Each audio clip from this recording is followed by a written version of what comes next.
저는 허리 디스크가 터져서 병원에 입원했습니다.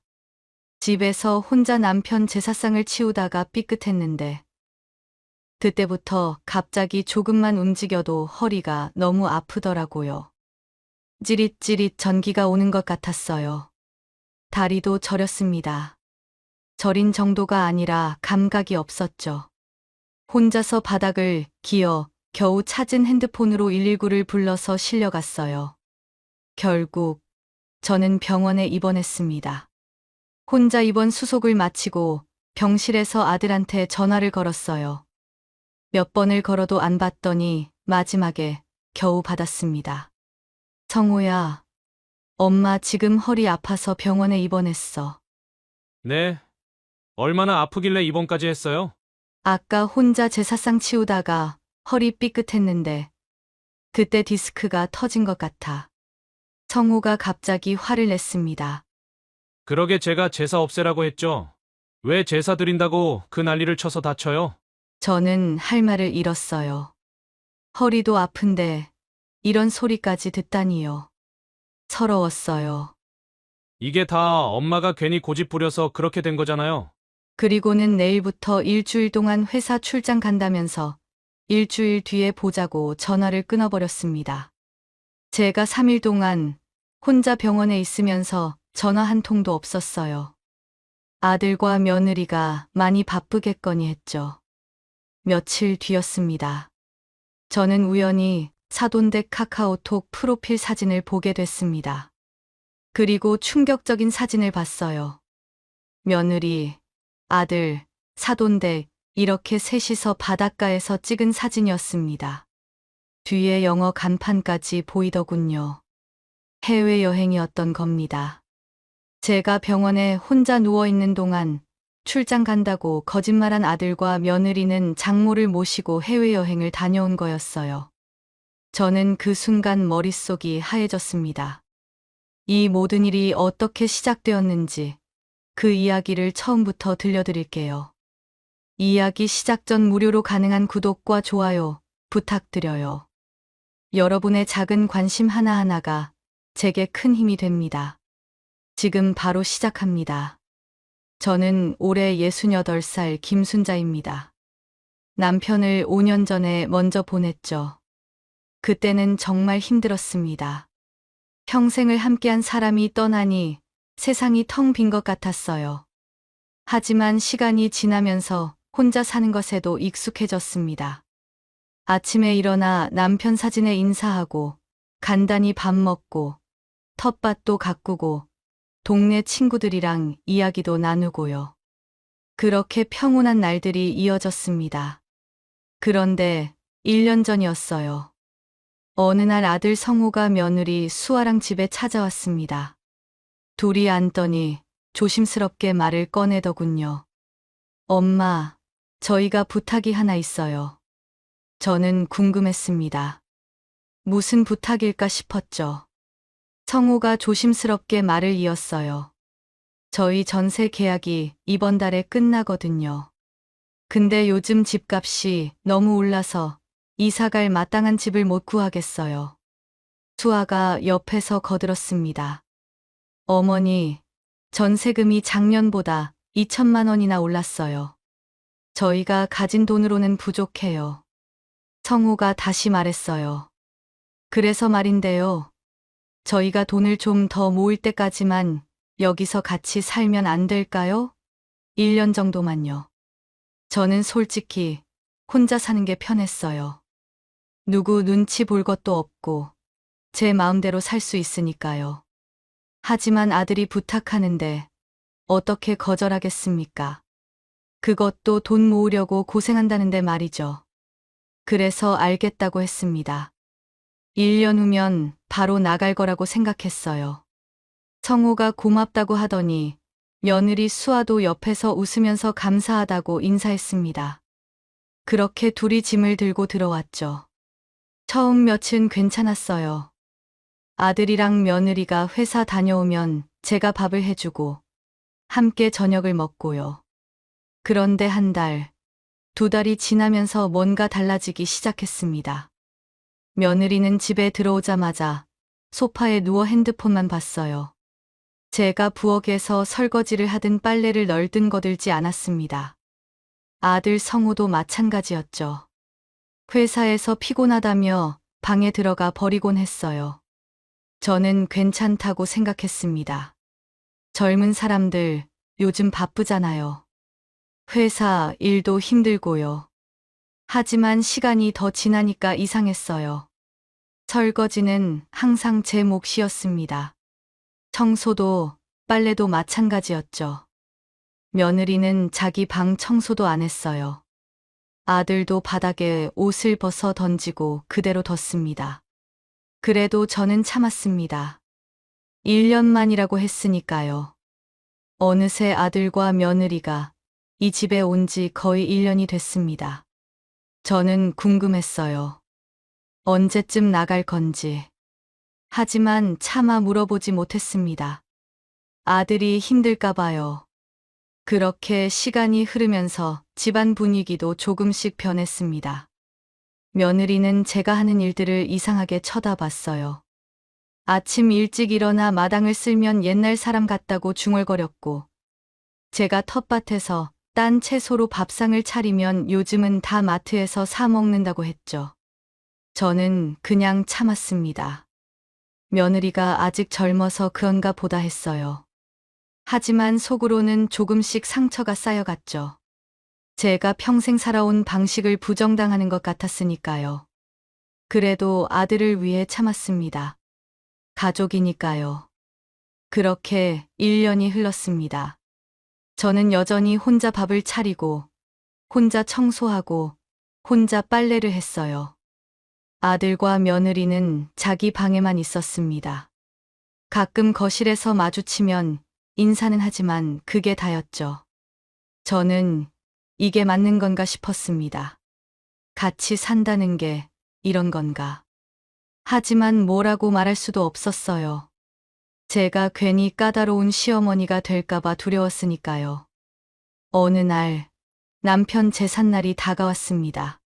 저는 일주일 전부터 준비를 시작했어요. 남편이 좋아하던 음식들을 떠올리며 장을 봤죠. 생선도 사고, 나물도 사고, 과일도 골랐습니다. 남편 생각에 가슴이 먹먹해졌어요. 벌써 5년이나 됐다니 믿기지가 않았습니다. 제사 전날 밤에는 잠도 제대로 못 잤어요.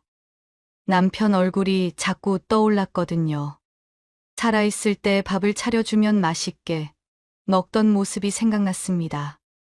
남편은 항상 제게 고맙다고 했죠.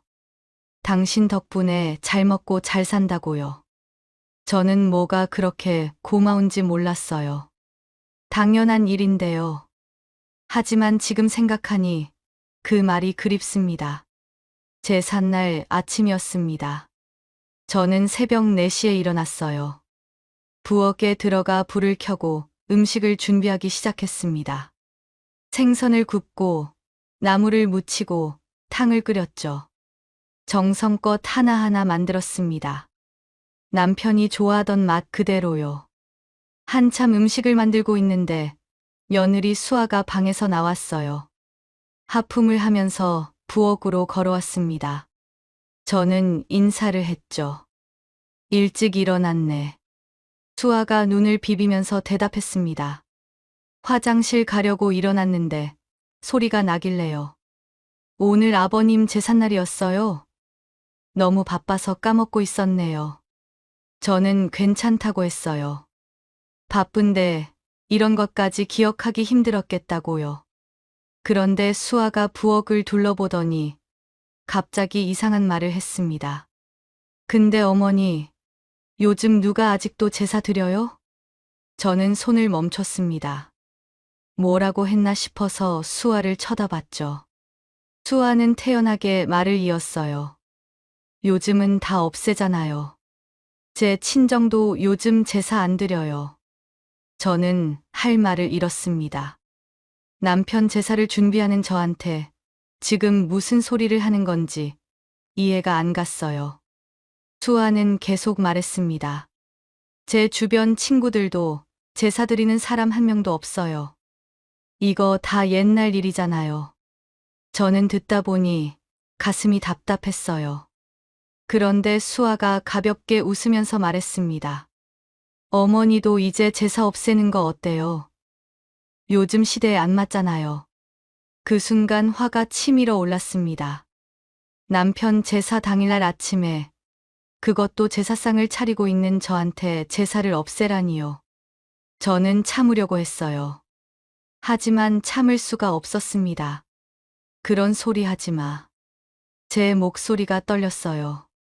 수아가 놀란 표정으로 저를 봤습니다. 왜요? 그냥 하는 얘긴데요. 지금 그게 남편 제사 준비하고 있는 사람한테 할 소리야? 수아의 얼굴이 굳었습니다. 저는 계속 말했어요. 요즘은 다들 안 한다고. 그래서 뭐, 난 할 거야. 내가 할 수 있을 때까지 할 거야. 수아가 당황한 표정으로 말했습니다. 갑자기 무슨 화를 그렇게 내세요? 저는 그냥 그렇다는 거예요.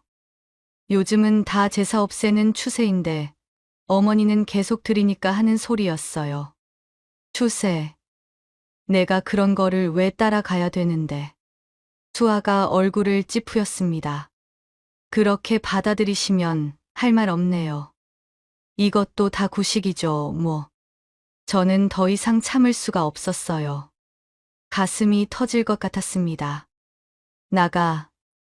지금 당장 나가. 수아가 눈을 크게 떴습니다. 네. 지금 뭐라고 하신 거예요? 너한테 앞으로 제사 드리라는 소리 안 할 테니까 나가라고. 그렇게 구식이고 싫으면 나가. 수아가 코웃음을 쳤습니다. 안 그래도 나갈 거예요. 저도 이런 구식 같은 제사 드리기 싫거든요. 그 말을 남기고 수아는 방으로 들어가 버렸어요. 쿵 소리가 나도록 문을 닫았습니다. 그렇게 저는 부엌에 혼자 남았어요. 눈물이 흘렀죠. 억울하고 서러웠어요. 남편 제사를 구식이라니. 제가 정성껏 준비하는 모습을 보고 그렇게 말하다니요. 저는 울음을 참으며 다시 음식을 만들기 시작했습니다. 한참 음식을 만들고 있는데 방문이 열리는 소리가 들렸어요. 아들 성우였습니다. 성우가 부엌으로 왔죠.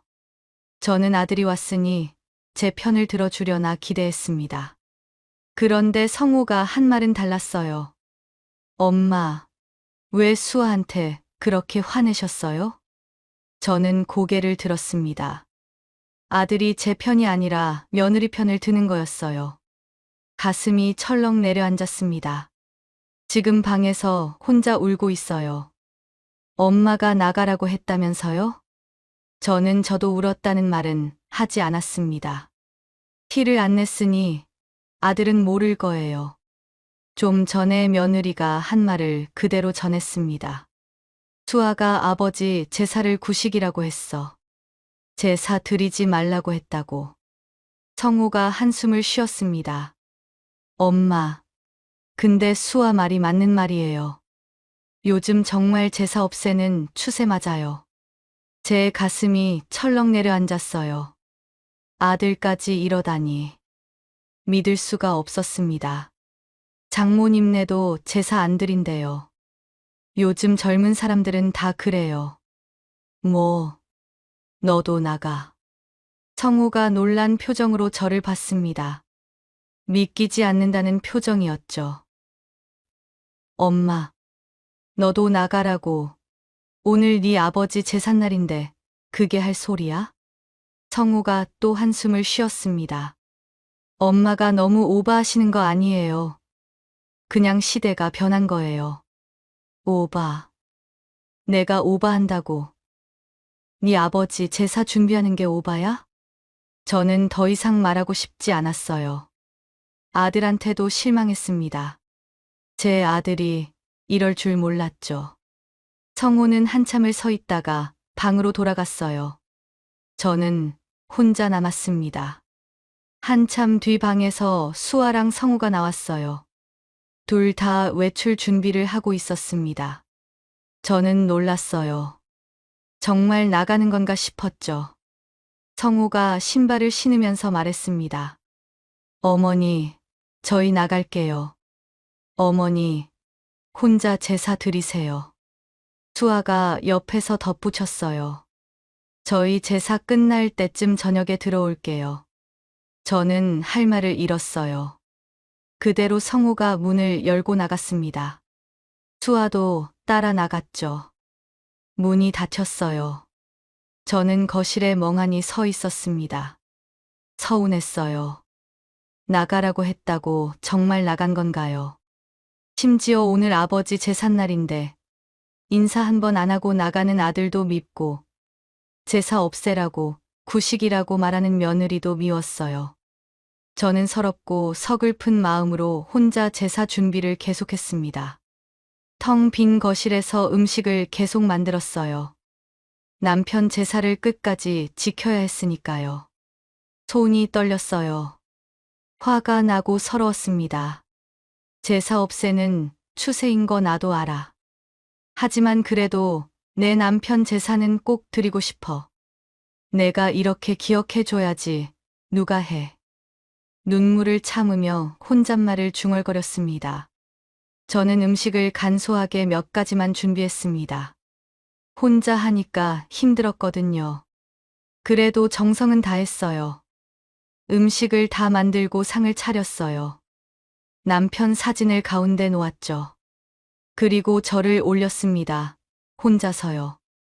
남편 사진을 보니 눈물이 났어요. 여보, 미안해.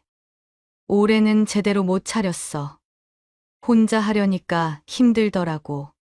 저는 한참을 울었습니다. 남편이 그립고 아들이 원망스럽고 며느리도 미웠어요. 제사를 마치고 밥을 먹을 기운도 없었죠. 그냥 빨리 치우고 쉬고 싶었습니다. 상을 들어 부엌으로 옮기는데 허리를 숙이는 순간이었어요. 뜨끔하고 허리가 아팠습니다. 저는 깜짝 놀라 그릇을 내려놓고 허리를 붙잡았죠. 너무 아팠어요. 한참을 가만히 서 있다가 조심스럽게 움직였습니다. 다행히 괜찮은 것 같았어요. 아이고, 조심해야겠네. 저는 천천히 설거지를 했어요. 허리가 신경 쓰였지만 그래도 다 치워야 했습니다. 설거지를 마치고 침대에 누웠죠. 그런데 아까 삐끗한 허리가 점점 아프기 시작했어요. 저는 아이고, 아이고 소리를 내며 이불을 끌어당겼습니다. 좀 쉬면 괜찮아지겠지. 그렇게 생각하며 잠이 들었어요. 하지만 얼마 지나지 않았겠습니다. 허리가 너무 아팠거든요. 화장실에 가고 싶었는데 움직일 수가 없었어요. 허리가 끊어지는 것 같았습니다. 다리도 저렸어요. 이건 뭔가 잘못됐다 싶었죠. 저는 이를 악물고 일어나려고 했어요. 하지만 조금만 움직여도 허리가 너무 아팠습니다. 찌릿찌릿 전기가 오는 것 같았어요. 다리도 저렸습니다. 저린 정도가 아니라 감각이 없었죠. 이건 심각하다 싶었어요. 눈물이 났습니다. 아프기도 했지만 무섭기도 했거든요. 혹시 다시 못 걷는 건 아닐까 걱정됐습니다. 핸드폰을 가져와야 해. 저는 조금씩 움직이기 시작했어요. 하지만 움직일 때마다 허리에서 찌릿찌릿거리면서 너무 아팠습니다. 식은땀이 났죠. 온몸이 땀으로 젖었습니다. 그래도 어떻게든 움직여야 했어요. 이대로 있을 수는 없었으니까요. 침대에서 겨우 일어났는데 바로 바닥에 주저앉고 말았어요. 다리에 힘이 안 들어갔습니다. 저는 바닥에 앉아 숨을 쉬는데 너무 아파서 제대로 숨도 못 쉬겠더라고요. 저는 바닥을 기어서 주방으로 갔습니다. 핸드폰을 아까 설거지하면서 식탁 위에 놔뒀거든요. 한참을 기어서 겨우 주방에 도착했어요. 손을 뻗어 핸드폰을 잡았습니다. 가장 먼저 생각난 건 아들이었어요. 분명 제사 끝날 때쯤 온다고 했으니까요. 저는 단축번호 1번을 눌렀습니다. 성우 번호였죠. 신호음이 갔어요. 한참을 기다렸는데 받지 않았습니다. 다시 걸었어요. 또 안 받았습니다. 이번에는 2번을 눌렀어요. 며느리 수아 번호였습니다. 수아도 안 받았죠. 몇 번을 더 걸었는데 둘 다 전화를 받지 않았어요. 저는 절망스러웠습니다. 이럴 때 아들이 있으면 뭐 하나 싶었죠. 결국 119에 전화를 걸었습니다. 여보세요. 허리를 다쳐서 못 움직이겠어요. 주소가 어떻게 되세요? 저는 주소를 말했습니다. 구급대원이 금방 오겠다고 했어요. 저는 핸드폰을 놓고 바닥에 누워 기다렸습니다. 천장을 바라봤어요. 눈물이 흘렀습니다. 이렇게 외로울 수가 없었죠. 한참 뒤 초인종이 울렸습니다. 구급대원이 온 거예요. 구급대원이 제 상태를 확인했습니다. 그리고 조심스럽게 저를 들것에 옮겨 실었어요. 움직일 때마다 아팠지만 참았습니다. 구급차를 타고 병원으로 갔죠. 응급실에서 검사를 받았어요. 의사 선생님이 엑스레이를 보더니 말했습니다. 허리 디스크가 터졌네요. 신경을 눌러서 다리가 저린 거예요. 심각한 건가요? 일단 입원하셔서 치료받으셔야 합니다. 3일 정도 입원하시면서 주사 맞고 물리치료 받으시면 나아질 거예요. 수술은 안 해도 돼요? 지금은 괜찮을 것 같습니다. 일단 치료해보고 안 되면 그때 생각해보죠. 저는 혼자 입원 수속을 했어요. 병실에 들어가니 벌써 저녁이었습니다. 저는 다시 아들한테 전화를 걸었어요. 이번엔 받아야 할 텐데 하는 마음이었죠. 하지만 또 안 받았습니다. 1번, 2번, 3번. 저는 포기하려다가 마지막으로 1번만 더 걸었어요. 그때 드디어 받았습니다. 왜 자꾸 전화해요? 뭐 급한 일이라도 있어요?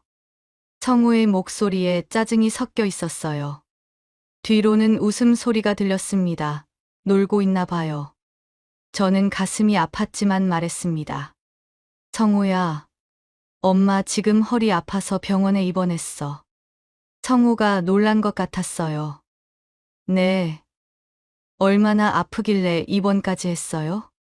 아까 제사상 치우다가 허리 삐끗했는데 그때 디스크가 터진 것 같아. 성우가 갑자기 화를 냈습니다. 그러게 제가 제사 없애라고 했죠. 왜 제사 드린다고 그 난리를 쳐서 다쳐요? 저는 할 말을 잃었어요. 아들이 이럴 수가 있나 싶었습니다. 허리도 아픈데 이런 소리까지 듣다니요. 서러웠어요. 그렇게 말하지 마. 이게 다 엄마가 괜히 고집 부려서 그렇게 된 거잖아요. 알겠다. 전화 끊을게. 엄마, 저 내일부터 일주일 동안 회사 출장 가서 집에 없어요. 저는 놀랐습니다. 출장. 갑자기. 네. 수아도 같이 가니까 그렇게 아세요. 아들과 며느리는 같은 회사에 다니고 있었어요. 그래서 같이 출장 가는구나 생각했죠. 저는 알겠다고 했습니다. 그럼 오늘이라도 내가 입원한 병원에 안 와볼 거니? 늦었는데 뭘 가요. 일주일 뒤에 봬요. 성우가 전화를 끊어버렸어요. 저는 핸드폰을 내려놓고 천장을 바라봤습니다. 눈물이 흘렀죠. 아들이 이렇게까지 차갑게 대할 줄은 몰랐어요. 저는 그래도 이해하려고 했습니다. 많이 바쁘겠지. 출장도 가야 하고요. 하지만 가슴 한구석이 허전했습니다. 그렇게 3일을 혼자 병원에서 보냈어요. 아들한테서 전화 한 통 없었습니다. 며느리도 마찬가지였죠. 저는 정말 외로웠습니다. 옆자리 환자는 가족들이 매일 왔거든요. 저는 3일 뒤 퇴원했습니다. 아픈 허리를 붙잡고 절뚝거리며 퇴원 수속을 했어요. 택시를 타고 집에 갔습니다. 문을 열고 들어갔는데 집이 엉망이었어요. 거실 서랍은 열려 있었고 신발장에는 신발이 여러 개 꺼내져 있었습니다. 거실에는 옷걸이랑 옷들이 여기저기 널려 있었죠. 출장 간다더니 짐 싸느라 바빴나 보네. 저는 한숨을 쉬었어요. 그래도 이렇게 어질러 놓고 가다니요. 제가 허리 아픈 거 알면서요. 화낼 기운도 없었습니다. 저는 아픈 허리를 붙잡고 집안을 정리하기 시작했어요. 다 치우고 나니 녹초가 됐습니다. 침대에 누웠어요. 밥 먹을 기운도 없었습니다. 냉장고에서 찬밥을 꺼내 물에 말아서 김치향 먹었어요. 그게 전부였죠.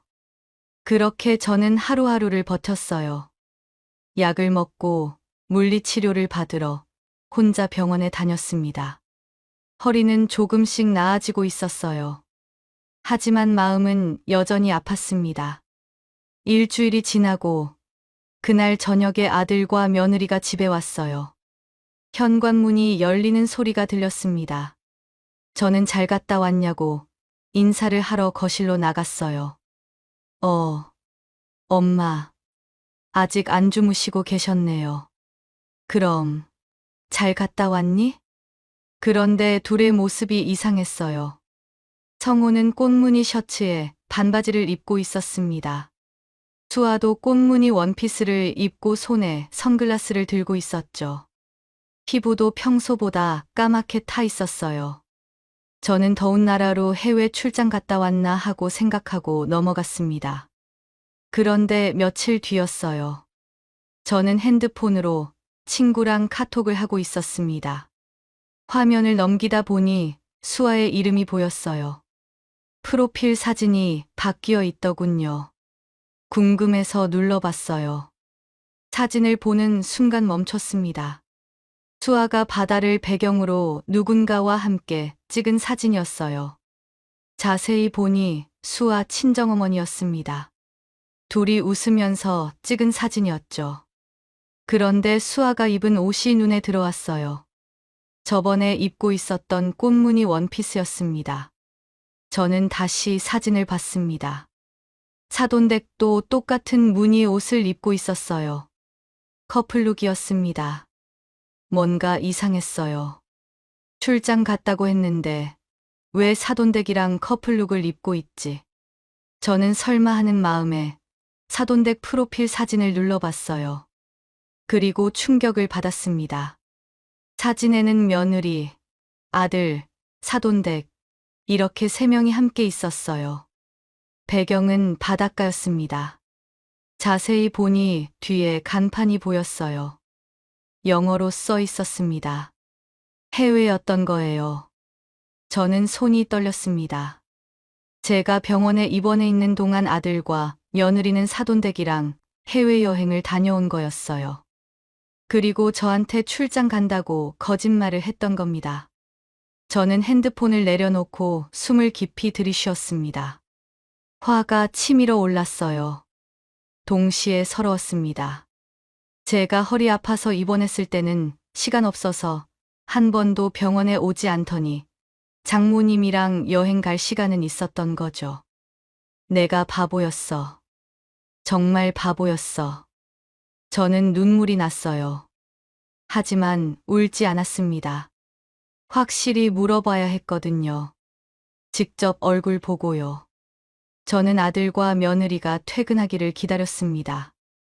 전화로 물어보는 것보다 얼굴을 보고 직접 물어보고 싶었어요. 시간이 지나고 둘은 퇴근을 했어요. 그리고 옷 갈아입는다고 방에 바로 들어갔습니다. 저는 방으로 걸어가다가 멈췄어요. 방문 틈으로 대화 소리가 들렸거든요. 며느리 수아의 짜증 섞인 목소리였습니다. 언제까지 여기 있어야 돼? 나 진짜 여기 있기 싫어. 아들 성우가 대답했어요. 좀만 기다려. 아버지 돌아가시고 이제 어머니 몸도 안 좋아졌잖아. 그래서 그게 우리랑 무슨 상관이야? 유산 제대로 받으려면 같이 살아야지 빨리 받아. 어차피 다른 형제 없으니까 다 우리 거야. 저는 귀를 의심했습니다. 지금 뭐라고 한 거죠? 유산이요. 저는 숨을 죽이고 계속 들었어요. 수아가 한숨을 쉬었습니다. 우리 이 집 들어온 것도 이것 때문이잖아. 너무 불편해 죽겠어. 맞아. 조금만 참자. 저는 그 자리에 굳어버렸어요. 온몸에 힘이 빠졌습니다. 모든 게 유산 때문이었다니. 전세 계약이 끝났다는 것도, 돈을 모으겠다는 것도 다 거짓말이었던 겁니다. 처음부터 유산이 목적이었던 거예요. 제가 정말 바보였습니다.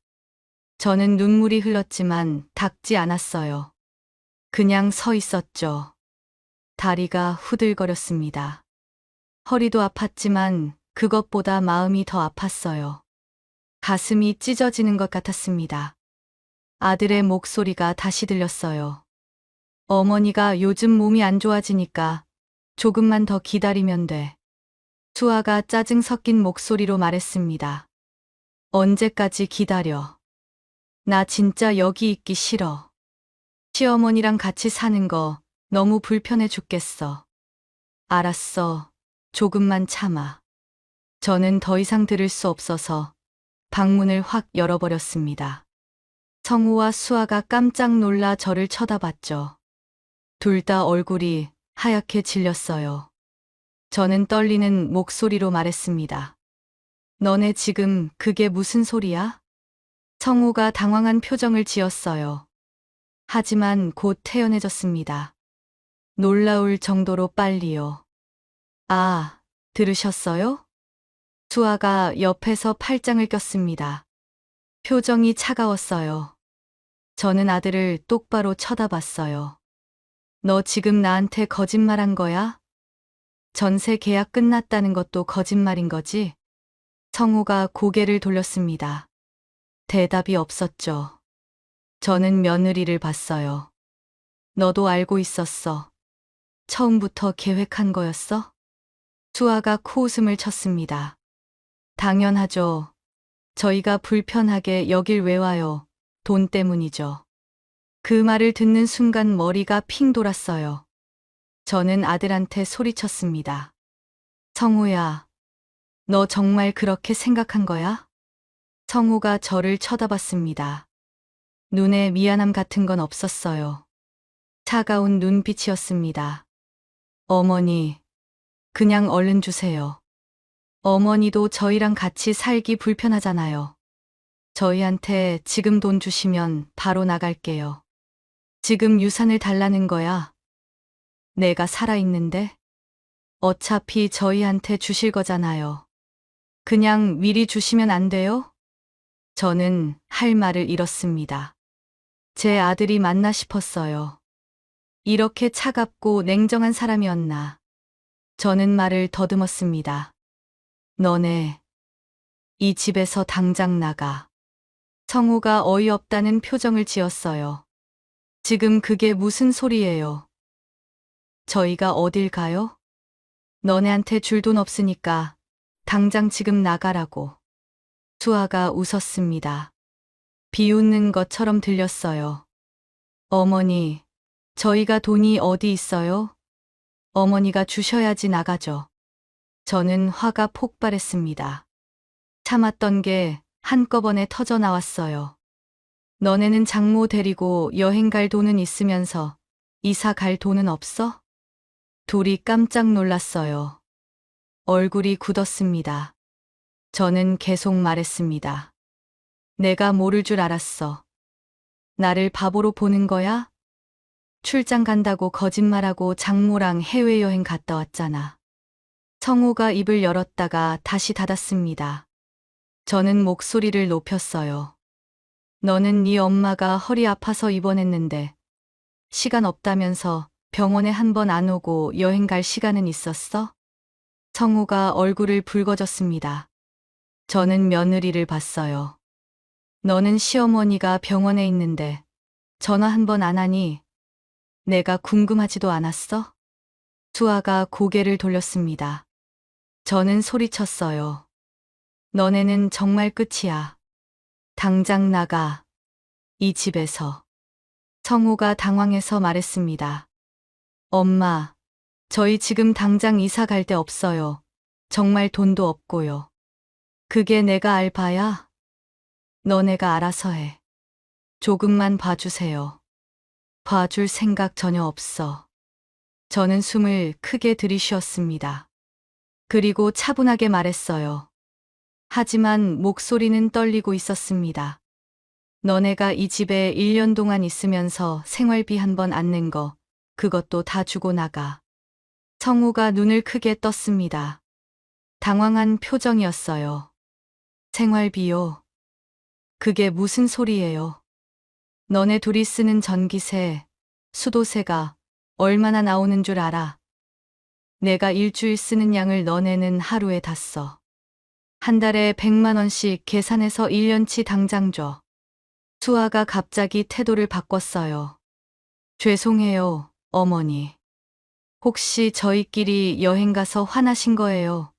정말 죄송해요. 내일 당장 저희도 여행 가요. 저는 그 말을 듣고 더 화가 났습니다. 아직도 뭘 잘못했는지 모르는 거예요. 지금 내가 그것 때문에 이렇게 한다고 생각하는 거야. 너가 잘못한 거 직접 생각해봐. 내가 왜 화가 났는지. 저는 문을 닫고 제 방으로 갔어요. 침대에 앉아 생각했습니다. 아들과 며느리가 남편 제사를 없애라고 한 것부터 시작이었어요. 구식이라고 했던 것, 제가 입원했다고 하니까 병원 올 시간 없다고 했던 것, 거짓말까지 하고 장모랑 몰래 여행 다녀온 것. 그리고 결정적으로 이 집에 들어온 목적이 유산 때문이었던 것. 그 유산을 지금 당장 달라고 당당하게 말했던 것까지요. 모든 게 다 생각나면서 화가 치밀었습니다. 눈물이 났지만 이번엔 슬픈 눈물이 아니었습니다. 분노의 눈물이었죠. 저는 그날 밤 한숨도 못 잤어요. 밤새 어떻게 해야 할지 생각했습니다. 다음 날 아침이 밝았습니다. 저는 눈이 퉁퉁 부은 채로 일어났어요. 거울을 봤습니다. 얼굴이 말이 아니었죠. 하지만 상관없었어요. 오늘은 결정적인 날이니까요. 아들과 며느리가 출근 준비를 하고 있었습니다. 저는 거실로 나가 말했어요.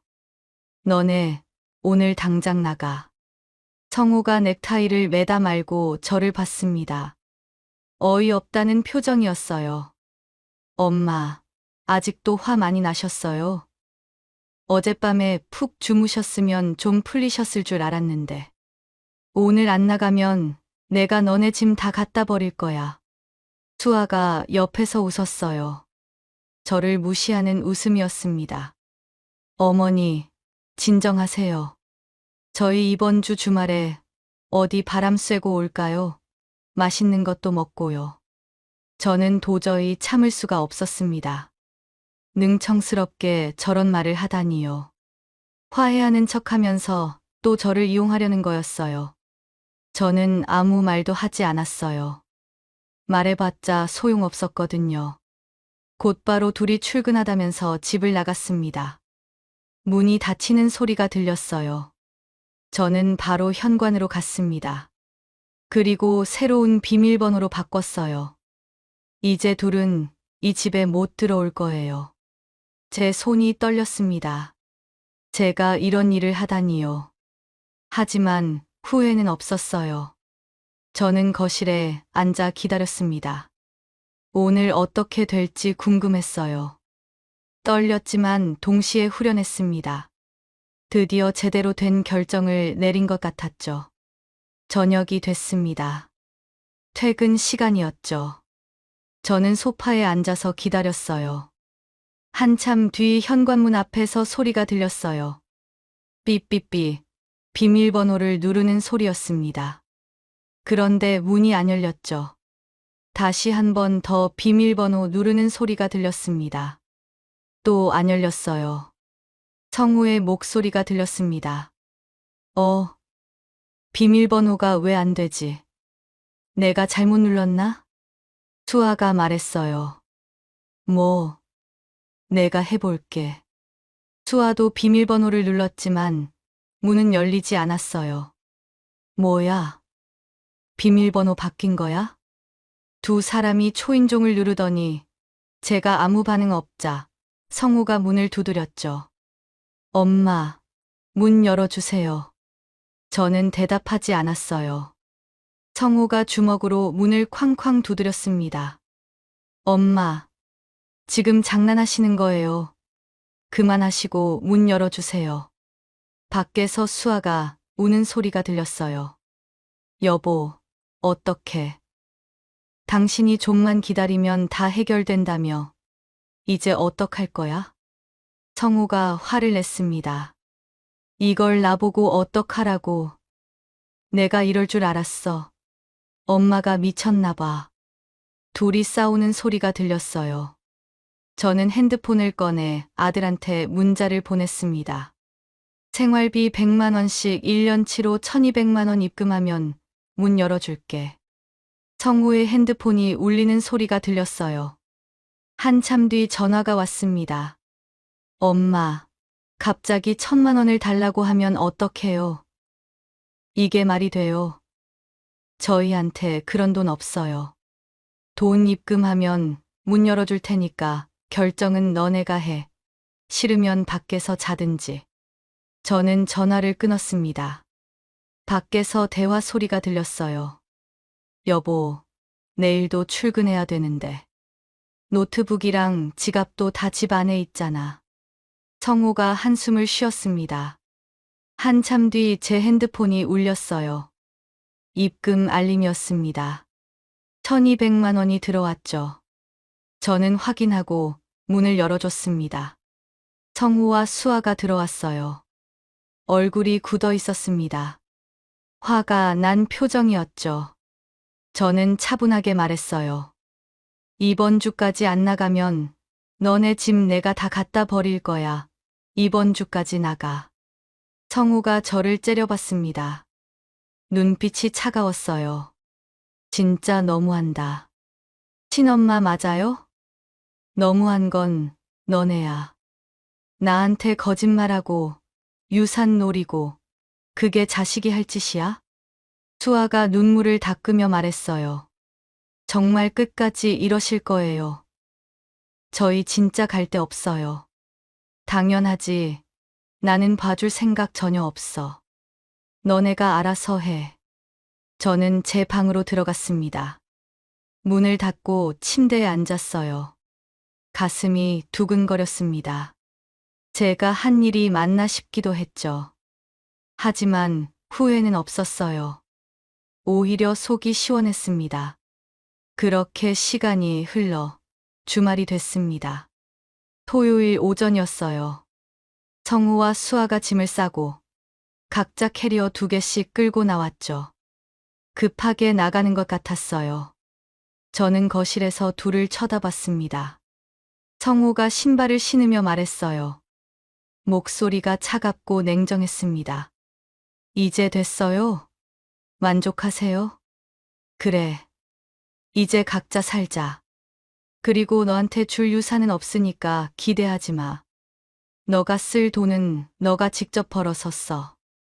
성우가 저를 한번 째려봤습니다. 그 눈빛이 낯설었어요. 제 아들 같지 않았죠. 수아와 함께 문을 쾅 닫고 나갔습니다. 집이 조용해졌어요. 저는 텅 빈 집에 혼자 남았습니다. 너무 조용했죠. 하지만 편했습니다. 오랜만에 느끼는 평온함이었어요. 저는 청소를 시작했습니다. 아들과 며느리가 쓰던 방을 정리했어요. 문을 열었습니다. 방이 어질러져 있었죠. 급하게 나가서 그런지 이불도 그대로 있었고 옷도 몇 개 남아 있었습니다.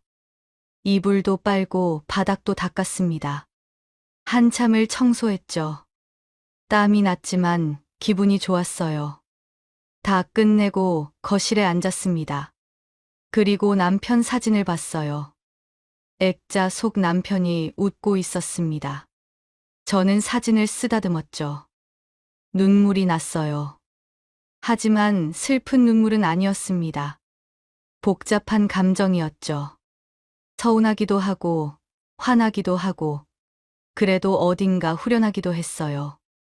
여보, 나 잘한 거 맞지? 남편은 대답이 없었습니다. 하지만 알 것 같았어요. 남편도 제 편일 거라고요. 제가 한 일이 옳다고 말해줄 것 같았습니다. 며칠이 지났습니다. 저는 혼자 지냈어요. 오랜만에 제 방식대로 살았습니다.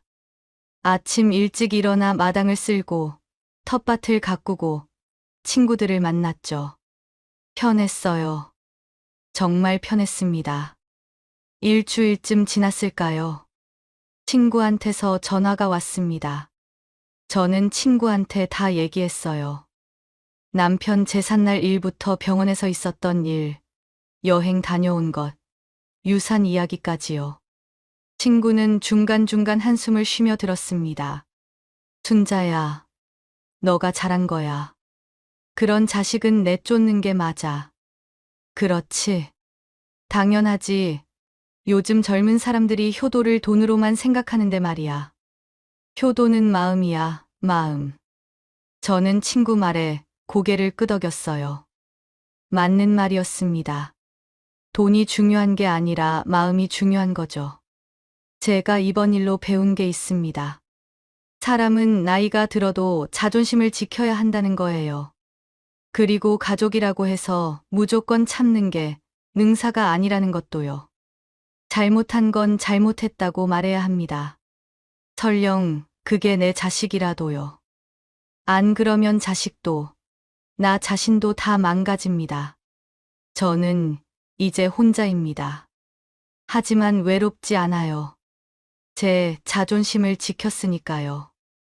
그리고 남편한테 떳떳하니까요. 제사도 계속 지낼 겁니다. 남편을 기억하는 건 제 몫이니까요. 요즘 젊은 사람들은 이해 못할 거예요. 왜 제사를 고집하냐고, 왜 그렇게까지 하냐고요. 하지만 저는 알아요. 이게 제가 살아온 방식이고, 제가 지켜야 할 가치라는 거요. 남편에 대한 사랑이고, 존중입니다. 그걸 구식이라고 말하는 사람들은 모르는 거예요. 진짜 사랑이 뭔지요. 여러분도 기억하세요. 나이가 들어도 자존심은 버리면 안 됩니다. 그리고 가족이라고 해서 뭐든 참으면 안 돼요. 잘못된 건 잘못됐다고 말해야 합니다. 그래야 진짜 가족이 될 수 있어요. 저는 앞으로 제 삶을 살 겁니다. 당당하게요. 그게 제가 남편한테, 그리고 제 자신한테 할 수 있는 최선이니까요. 지금까지 이야기 들어주셔서 감사합니다. 구독과 좋아요 부탁드려요. 여러분의 작은 관심 하나하나가 제게 큰 힘이 됩니다.